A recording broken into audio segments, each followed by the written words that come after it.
Hi ಸ್ನೇಹಿತರೆ, ಎಲ್ಲರಿಗೂ ಸ್ಪರ್ಧಾ ಕೇಂದ್ರ ಯೂಟ್ಯೂಬ್ ಚಾನಲ್ಗೆ ಸ್ವಾಗತ. ಸ್ನೇಹಿತರೆ, ಇವತ್ತಿನ ಈ ಒಂದು ವಿಡಿಯೋದಲ್ಲಿ ನಾವು 2024ರಲ್ಲಿ ನಡೆದಿರ್ತಕ್ಕಂತಹ ಆಲ್ ಗ್ರ್ಯಾಂಡ್ ಸ್ಲ್ಯಾಮ್ಗಳ ಒಂದು ವಿಜೇತರ ಪಟ್ಟಿಯನ್ನು ಈ ವಿಡಿಯೋದಲ್ಲಿ ತಂದಿದ್ದೇನೆ. ಹಾಗೆ ಈ ಒಂದು ವಿಡಿಯೋವನ್ನು ಪ್ರಾರಂಭ ಮಾಡೋಕ್ಕಿಂತ ಮುಂಚೆ ಯಾರೆಲ್ಲ ನಮ್ಮ ಚಾನಲ್ನ ಹೊಸದಾಗಿ ವೀಕ್ಷಣೆ ಮಾಡ್ತಿದ್ದೀರಾ ದಯವಿಟ್ಟು ಸಬ್ಸ್ಕ್ರೈಬ್ ಮಾಡಿ ಅಂತ ಹೇಳ್ತಾ ವಿಡಿಯೋವನ್ನು ಪ್ರಾರಂಭ ಮಾಡೋಣ ಬನ್ನಿ. ಸ್ನೇಹಿತರೆ, ಮೊದಲಿಗೆ ನಾವು ಟೆನ್ನಿಸ್ ಗ್ರ್ಯಾಂಡ್ ಸ್ಲ್ಯಾಮ್ಗಳ ಬಗ್ಗೆ ತಿಳಿದುಕೊಳ್ಳೋಣ. ಇಲ್ಲಿ 4 ರೀತಿಯಾದಂತಹ ಟೆನ್ನಿಸ್ ಗ್ರ್ಯಾಂಡ್ ಸ್ಲ್ಯಾಮ್ಗಳಿರ್ತವೆ. ಅದುವೇ ಮೊದಲನೇದಾಗಿ ಆಸ್ಟ್ರೇಲಿಯನ್ ಓಪನ್. ಸ್ನೇಹಿತರೆ, ಆಸ್ಟ್ರೇಲಿಯನ್ ಓಪನ್ಸ್ ಇದು ಜನವರಿ ಮತ್ತು ಫೆಬ್ರವರಿಯಲ್ಲಿ ನಡೆಯುತ್ತೆ. ಹಾಗೆ ಇದು ಹಾರ್ಡ್ ಕೋರ್ಟ್ ಒಂದು ಪಂದ್ಯವಾಗಿರುತ್ತೆ. ಇದು ಸ್ಥಾಪನೆಯಾಗಿದ್ದು 1905. ಅಂದರೆ ಹೊಸದೊಂದು ಗ್ರ್ಯಾಂಡ್ ಸ್ಲ್ಯಾಮ್ ಯಾವುದಪ್ಪ ಅಂತಂದರೆ ಅದುವೇ Australian open. Next French opens. ಸ್ನೇಹಿತರೆ, ಫ್ರೆಂಚ್ ಓಪನ್ ಇದು ಜೂನ್ ಮತ್ತು ಜುಲೈನಲ್ಲಿ ನಡೆಯುತ್ತೆ. ಹಾಗೆ ಇದು ಕ್ಲೇ ಕೋರ್ಟ್ ಒಂದು ಪಂದ್ಯವಾಗಿರುತ್ತೆ. ಇದು 1891ರಲ್ಲಿ ಪ್ರಾರಂಭವಾಗಿರುತ್ತೆ. Next Wimbledon open. Wimbledon open ಇದು ಜುಲೈ ಮತ್ತು ಆಗಸ್ಟ್ನಲ್ಲಿ ನಡೆಯುತ್ತೆ. ಹಾಗೆ ಇದು ಒಂದು ಗ್ರಾಸ್ ಕೋರ್ಟ್ ಒಂದು ಪಂದ್ಯವಾಗಿರುತ್ತೆ. ಇಂಪಾರ್ಟೆಂಟ್ ಸ್ನೇಹಿತರೆ, ಇದು ಗ್ರಾಸ್ ಕೋರ್ಟ್. ಹಾಗೆ 1887 ಅಂದರೆ ಈ ಒಂದು ವಿಂಬಲ್ಡನ್ ಓಪನ್ ಒಂದು ಹಳೆಯ ಗ್ರ್ಯಾಂಡ್ ಸ್ಲ್ಯಾಮ್ ಅಂತಂದು ಹೇಳಬಹುದು. ಹಾಗೆ ಕೊನೆಯದಾಗಿ US ಓಪನ್. ಸ್ನೇಹಿತರೆ, US ಓಪನ್ ಸೆಪ್ಟೆಂಬರ್ ಮತ್ತು ಅಕ್ಟೋಬರ್ ತಿಂಗಳಲ್ಲಿ ನಡೆಯುತ್ತೆ. ಇದೊಂದು ಹಾರ್ಡ್ ಕೋರ್ಟ್ ಒಂದು ಪಂದ್ಯವಾಗಿರುತ್ತೆ. ಹಾಗೆ ಇದು 1881ರಲ್ಲಿ ಪ್ರಾರಂಭವಾಗಿರುತ್ತೆ. ಸ್ನೇಹಿತರೆ, ಈ ಒಂದು ಪ್ರಶ್ನೆ ಕೇಳ್ಬೋದು ಮೇ ಬಿ PC ಒಂದು ಪರೀಕ್ಷೆಯಲ್ಲಿ ಅಥವಾ PSI ಪರೀಕ್ಷೆಯಲ್ಲಿ. ಏನಪ್ಪ ಅಂತಂದರೆ, ಟೆನ್ನಿಸ್ ಗ್ರ್ಯಾಂಡ್ ಸ್ಲ್ಯಾಮ್ನಲ್ಲಿ ಒಂದು ವರ್ಷದಲ್ಲಿ ಎಷ್ಟು ಪಂದ್ಯಾವಳಿಗಳಿವೆ? ಸ್ನೇಹಿತರೆ, ನೀವು ಹಿಂದಿನ ಒಂದು ಸ್ಲೈಡಲ್ಲಿ ನೋಡಿರ್ಬೋದು. ಈ ಒಂದು ಟೆನ್ನಿಸ್ ಗ್ರ್ಯಾಂಡ್ ಸ್ಲ್ಯಾಮಲ್ಲಿ 4 ಪಂದ್ಯಾವಳಿಗಳು ಇರುತ್ತವೆ. ಅದುವೇ Wimbledon, Australian, US and French opens. ಸ್ನೇಹಿತರೆ, 2024ರಲ್ಲಿ ಟೆನ್ನಿಸ್ ಗ್ರ್ಯಾಂಡ್ ಸ್ಲ್ಯಾಮ್ಗಳ ಒಂದು ವಿಜೇತರ ಒಂದು ಪಟ್ಟಿಯನ್ನು ನೋಡೋಣ. ಮೊದಲಿಗೆ ಆಸ್ಟ್ರೇಲಿಯನ್ ಓಪನ್ 2024ರ ಒಂದು ವಿಜೇತರ ಪಟ್ಟಿಯನ್ನು ನೋಡೋಣ. ಪುರುಷರ ಸಿಂಗಲ್ಸ್. ಸ್ನೇಹಿತರೆ, ಪುರುಷರ ಸಿಂಗಲ್ಸಲ್ಲಿ ವಿಜೇತ ಯಾರಾಗಿರ್ತಾರೆ ಅಂದರೆ ಜಾನಿಕ್ ಸಿನ್ನರ್. ಇವರು ಇಟಲಿಯವರಾಗಿರ್ತಾರೆ. ಹಾಗೆ ಇವರು ಮೊದಲ ಬಾರಿಗೆ ಒಂದು ಗ್ರ್ಯಾಂಡ್ ಸ್ಲ್ಯಾಮ್ ಪ್ರಶಸ್ತಿಯನ್ನು ಗೆದ್ದಿದ್ದಾರೆ. ಇಂಪಾರ್ಟೆಂಟ್ ಆಗುತ್ತೆ ಸ್ನೇಹಿತರೆ. ಮೇ ಬಿ ಈ ಒಂದು 2025ರಲ್ಲಿ ಈ ಒಂದು ಪ್ರಶ್ನೆಯನ್ನು ಕೇಳ್ಬೋದು. ಹಾಗೆ ಆಸ್ಟ್ರೇಲಿಯನ್ ಓಪನ್ಸ್ ಜನವರಿ ಫೆಬ್ರವರಿ ಕೂಡ ನಡೆಯುತ್ತೆ. ಅಂದರೆ ಈ ವರ್ಷ ನಡೆಯುತ್ತೆ.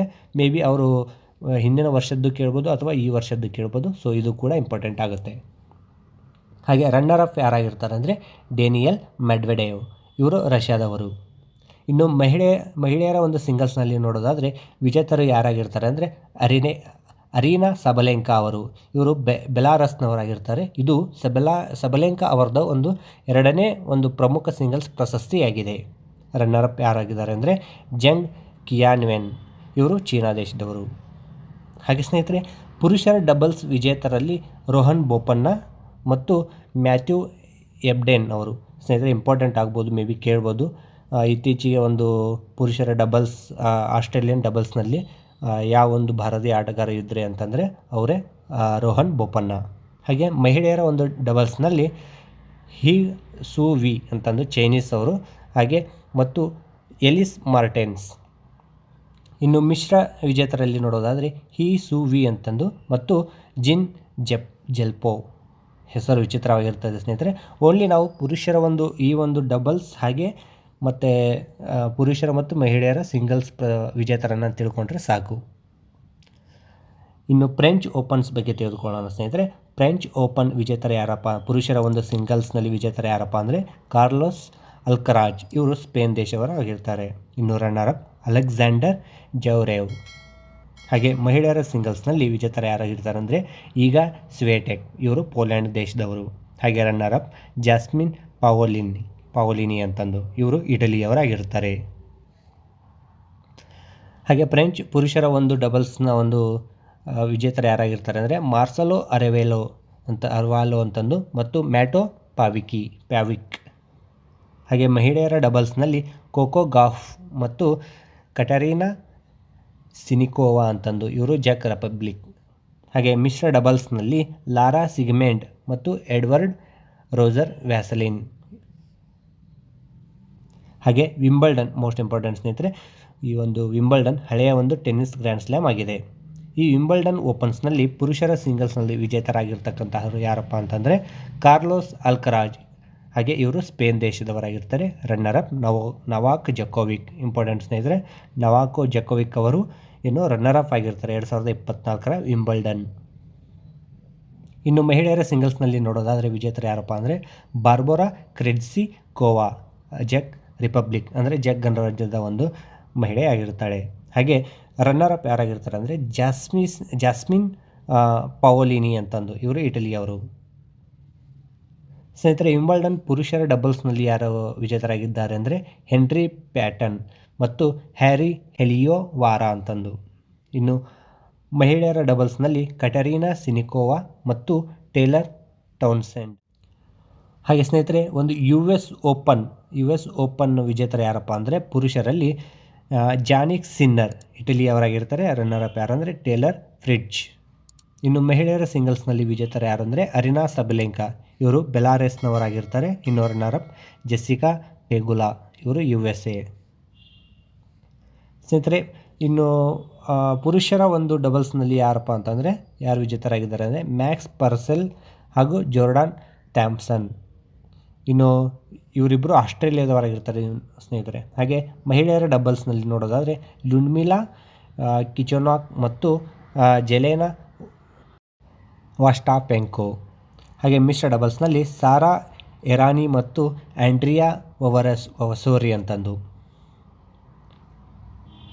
ಹಾಗೆ ಸ್ನೇಹಿತರೆ, ಈ ಒಂದು ಗ್ರ್ಯಾಂಡ್ ಸ್ಲ್ಯಾಮಲ್ಲಿ ಅತಿ ಹೆಚ್ಚು ಆಟ ಗೆದ್ದಂತಹ ಆಟಗಾರರ ಒಂದು ಹೆಸರನ್ನು ತಂದಿದ್ದೇನೆ. ಇವು ಕೂಡ ಇಂಪಾರ್ಟೆಂಟ್ ಆಗುತ್ತೆ. ಆಸ್ಟ್ರೇಲಿಯನ್ ಓಪನ್ಸ್ನಲ್ಲಿ ಈ ಒಂದು ಪುರುಷರ ವಿಭಾಗದಲ್ಲಿ ನವಾಕೋ ಜಕೋವಿಕ್ ಇವರು 10 ಪ್ರಶಸ್ತಿಯನ್ನು ಗೆದ್ದಿದ್ದಾರೆ. ಮಹಿಳೆಯರಲ್ಲಿ ಮಾರ್ಗರೆಟ್ ಕೋರ್ಟ್ ಇವರು 11 ಪ್ರಶಸ್ತಿಯನ್ನು ಗೆದ್ದುಕೊಂಡಿದ್ದಾರೆ. ಹಾಗೆ ಫ್ರೆಂಚ್ ಓಪನ್ನಲ್ಲಿ ರಫೇಲ್ ನಡಾಲ್ ಅವರು 14 ಪ್ರಶಸ್ತಿಯನ್ನು ಪಡೆದರೆ ಮಹಿಳೆಯರಲ್ಲಿ ಕ್ರಿಸ್ ಎವರ್ಟ್ ಅವರು 7 ಪ್ರಶಸ್ತಿಯನ್ನು ಗೆದ್ದುಕೊಂಡಿದ್ದಾರೆ. ಹಾಗೆ ವಿಂಬಲ್ಡನ್ನಲ್ಲಿ ರೋಜರ್ ಫೆಡರರ್ 8 ಪ್ರಶಸ್ತಿಯನ್ನು ಗೆದ್ದುಕೊಂಡ್ರೆ ಮಾರ್ಟಿನಾ ನವರಾಟಿಲೋವಾ ಅಂತಂದು ಇವರು ಜೆಕ್ ಅಮೇರಿಕನ್ ಅವರು, ಇವರು 9 ಪ್ರಶಸ್ತಿಯನ್ನು ಗೆದ್ದುಕೊಂಡಿದ್ದಾರೆ. ಹಾಗೆ US ಓಪನ್ ಅಂದರೆ ಹವ್ಯಾಸಿ ಯುಗ ಅಂದರೆ ಈ ಒಂದು 1968ರ ಮೊದಲು ನಡೆದಿರ್ತಕ್ಕಂತಹ ಒಂದು ಯುಗದಲ್ಲಿ ಯಾರು ಹೈಯೆಸ್ಟ್ ಗೆದ್ದಿದ್ದಾರೆ ಅಂತಂದರೆ ಅವರು ರಿಚರ್ಡ್ ಸಿಯರ್ಸ್, ಬಿಲ್ ಟಿಂಡಿನ್ 7 ಪ್ರಶಸ್ತಿಯನ್ನು ಗೆದ್ದಿದ್ದರೆ, ಇನ್ನು ಮಹಿಳೆಯರಲ್ಲಿ ಮೌಲಾ ಮಲ್ಲೋರಿ ಅಂತಂದು 8 ಪ್ರಶಸ್ತಿಯನ್ನು ಗೆದ್ದಿದ್ದಾರೆ. ಹಾಗೆ ತೆರೆದ ಯುಗ ಅಂದರೆ 1968ರ ನಂತರ ಒಂದು US ಓಪನನ್ನು ತೆರೆದ ಯುಗ ಅಂತ ಹೇಳ್ತಾರೆ ಕನ್ನಡದಲ್ಲಿ. ಇನ್ನು ಪುರುಷರು ವಿಭಾಗದಲ್ಲಿ ಯಾರು ಅತಿ ಹೆಚ್ಚು ಪ್ರಶಸ್ತಿಯನ್ನು ಗೆದ್ದಿದ್ದಾರೆ ಅಂದರೆ Jimmy Connors, Pete Sampras, Roger Federer 5 ಪ್ರಶಸ್ತಿಯನ್ನು ಗೆದ್ದುಕೊಂಡಿದ್ದರೆ, ಮಹಿಳೆಯರಲ್ಲಿ ಕ್ರಿಸ್ ಎವರ್ಟ್, ಸರೀನಾ ವಿಲಿಯಮ್ಸ್ ಅವರು ಒಂದು 6 ಪ್ರಶಸ್ತಿಯನ್ನು ಗೆದ್ದುಕೊಂಡಿದ್ದಾರೆ. ಸ್ನೇಹಿತರೆ, ಇದೇ ರೀತಿಯಾದ ವಿಡಿಯೋಗಳನ್ನು ಪಡೆಯಲು ನಮ್ಮ ಚಾನಲ್ನ ಸಬ್ಸ್ಕ್ರೈಬ್ ಮಾಡಿ ಅಂತ ಹೇಳ್ತಾ ಈ ವಿಡಿಯೋನ ಇಲ್ಲಿಗೆ ಕೊನೆ ಮಾಡ್ತಾ ಇದ್ದೀನಿ. ಧನ್ಯವಾದಗಳು ಫ್ರೆಂಡ್ಸ್.